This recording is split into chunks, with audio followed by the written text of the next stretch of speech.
হে মক্কা নগরীরা, হে আমার বংশধরা মুরিদরা শোনো। যখন নবী করিম সাল্লাল্লাহু আলাইহি ওয়াসাল্লাম ডাকতে লাগলেন, তার চাচারা এবং আমার মুরিদরা আসলো, এক পাহাড়ে চলে গেল। নবী করিম সাল্লাল্লাহু আলাইহি ওয়াসাল্লাম ডাক দিয়ে বললেন, তোমরা কি আমাকে বিশ্বাস করো? তারা একবার কি বললেন, হ্যাঁ আমরা আপনাকে অবশ্যই বিশ্বাস করি। কেননা তখনকার যুগে নবী করিম সাল্লাল্লাহু আলাইহি ওয়াসাল্লামকে আলামিন বলে দিয়েছিল।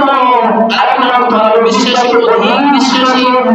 তাকে তার কাছে যত আমল করত, সে কখনো আমাদের খেয়াল করত না, কারোর সাথে ভালো কারোর সাথে খারাপ ব্যবহার করত না, সবার সাথে ভালো ব্যবহার করতেন। এই কারণে তাকে আলামিন বলে দিয়েছিলেন। যখন নবী করিম সাল্লাল্লাহু আলাইহি ওয়াসাল্লাম তাদেরকে বললেন, আমি যদি তোমাদেরকে কিছু বলি তোমরা কি আমার কথা বিশ্বাস করবে না? তারা সাথে সাথে বলল, অবশ্যই, কেননা আমি বিশ্বাস করবো, অবশ্যই আমরা বিশ্বাস করবো। তখন ডাকতে বলেন, আমি যদি বলি আমাদের পাহাড়ের পিছনে, আমাদের পিছন সাইডে শত্রুরা দাঁড়িয়ে আছে, আমাদের উপর আক্রমণ করবে, তোমরা কি বিশ্বাস করবে না? তখন তারা বলে, হ্যাঁ আমরা বিশ্বাস করবো। তখন বললেন, হে রাজা, হে আমার পুত্র, শোনো, আপনারা শুনেন, আমাকে আল্লাহ রাব্বুল আলামিন আমার উপরে রাজি করেছেন, আমাকে খতমে কুরআনের দায়িত্ব দেওয়া হয়েছে, আমাকে নবী হিসেবে গ্রহণ করা হয়েছে।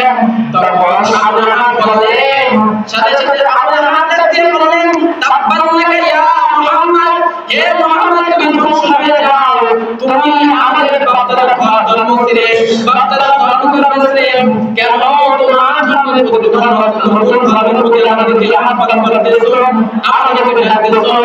তখন আল্লাহ রাব্বুল আলামিন তার পরিকল্পনা সহ্য করতে পারে নাই। আল্লাহ রাব্বুল আলামিন সাথে সাথে আয়াত করিলেন, তাব্বাত ইয়াদা হে আল্লাহ রাব্বুল আলামিন নবী সাল্লাল্লাহু আলাইহি ওয়াসাল্লামকে জানালেন, বলেন আমার বন্ধুরে আমাকে জানিয়ে তাব্বাত ইয়াদা আইনা আবুমালা দর্শন আপনার হাতে রাহা করলো এবং সেও ধ্বংস হয়ে যাবে। আল্লাহ রাব্বুল আলামিন সাথে সাথে আয়াত নাযিল করে দিলেন। তখন নবী সাল্লাল্লাহু আলাইহি ওয়াসাল্লাম দিনের দাওয়াত প্রচার করতেছিল, কিন্তু কাফের বেঈমানরা তাকে চিনল না, তার দাওয়াত কবুল করতে লাগলো না। কিছু কিছু সাহাবায়েরা, কিছু কিছু কাফেররা নবী সাল্লাল্লাহু আলাইহি ওয়াসাল্লামের দিকে আহ্বান, নবী সাল্লাল্লাহু আলাইহি ওয়াসাল্লাম যেদিকে আহ্বান করতেছিলেন, যেদিকে ডাকতেছিলেন নতুন ধর্মের দিকে, সেই দিকে আহ্বান করতেছিলেন। এদিকে আল্লাহ এবং আল্লাহর স্ত্রী আল্লাহর স্ত্রী তারা দুশমনি করে গেল। তারা বলল, যখন হাজিরা হজ করতে আসতো বিভিন্ন দেশ থেকে, তখন তারা রাস্তার মোড়ে মোড়ে দাঁড়িয়ে থাকতো যে তোমরা কেউ মুহাম্মাদের দিকে যাবে না, মুহাম্মাদের কথা শুনবে না, মুহাম্মদ তো পাগল, তোমরা কেউ তার কথা শুনবে না, মুহাম্মদ পাগল হয়ে গেছে, তার বাচ্চারা ধর্ম ছেড়ে সে নতুন ধর্মের দিকে আহ্বান করতেছে, কেউ তোমরা তার দিকে যাবে না, সে পাগল হয়ে গেছে।